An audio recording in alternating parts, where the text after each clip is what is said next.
All right, guys, so we are on day 2 of Beowulf testing. Yesterday was a comprehension test. Block 1, I am through testing or correcting all of your tests, and whew, I am happily surprised. You guys did a wonderful job. Second block, you're going to have to wait just a little bit longer for those tests, but we're getting there. Okay, so today what you are going to be doing is you are going to be taking a Big Ideas text analysis assessment or test. Okay, it looks like this. Mr. G will hand these out in just a little while. Looks like this and then this. And there's this blank spot right here is because in case you need a little bit more room, you can follow it here. And then there's this space right here. Okay, so yesterday was a comprehension test, which was basically, do you understand, did you remember what was happening in our story of Beowulf? Today is going to be all about those big ideas. So we're talking about good versus evil, wealth, strength and skill, identity, mortality, and courage. Did you notice that I didn't talk about violence? That is because violence is off limits. If you look right here, oh gosh, this is mirrored. Where it says violence in Beowulf, I give a whole entire example of what that might be. So essentially, I took it, so you can't use it. Sorry, not sorry. All right.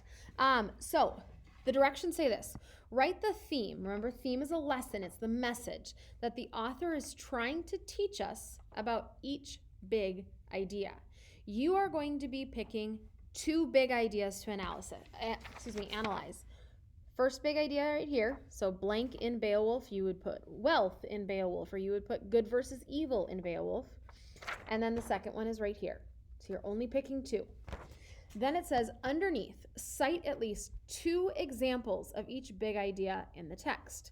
So you're going to go into this handy dandy thing, or those of you who have the opportunity to use this, you can use both of these, okay?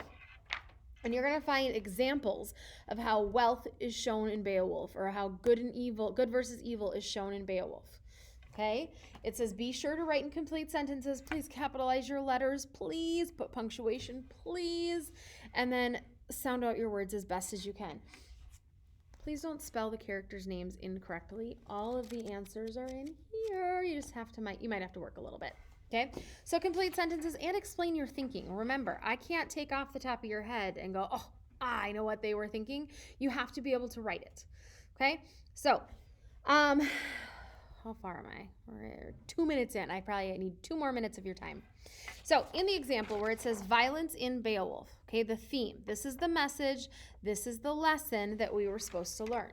It says violence, I look dirty, sorry. Violence is an act that is looked at as valuable and welcomed in this society. So in Beowulf, people are okay with violence and they welcome it. Does Beowulf? Not so much, but it is usually the first line of defense when it comes to going up against the enemy. So here's evidence now. When Hall Heorot was first built and the celebration had ended, Hrothgar had, now we're taking text, the king's bodyguard, 30 of the toughest fighting men, remain in the hall itself. These men were supposed to stay awake and protect the hall using their swords. This type of protection provides violence against the enemy.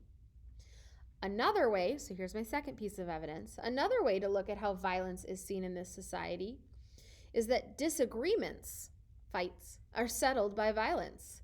It is an expected part of their daily life. For example, here's another piece of text from Beowulf. There was no escaping. He could drown this way. She could choke him. She could squeeze the life from him. And now I'm explaining it.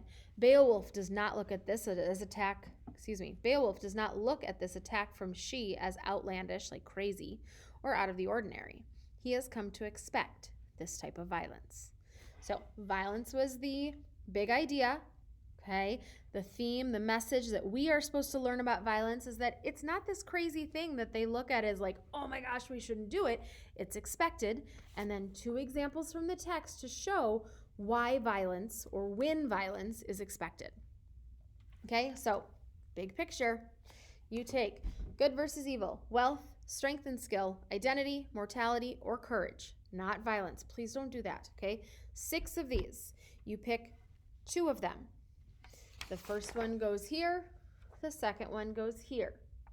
Then, what were we supposed to learn about this big idea? And then support what we were supposed to learn with 2 examples from the text here and 2 examples from the text here. Okay, last thing, because I know I'll get this question. You always put quotations around anything that you pull from here. Even if somebody's not talking, it's considered a quote if you're taking somebody else's work and you are writing it on a piece of paper. What quotation marks do is they prove to the reader that those are not your words, that you took them from something else. Okay, that's it. So I will be back midway through the day today. So if you end up taking this test and you go, oh my goodness, I have this huge question, feel free to message me on Schoology. I'll come by and answer it, but I know Mr. G is there as well, and we'll get it all figured out. Please behave. See you later.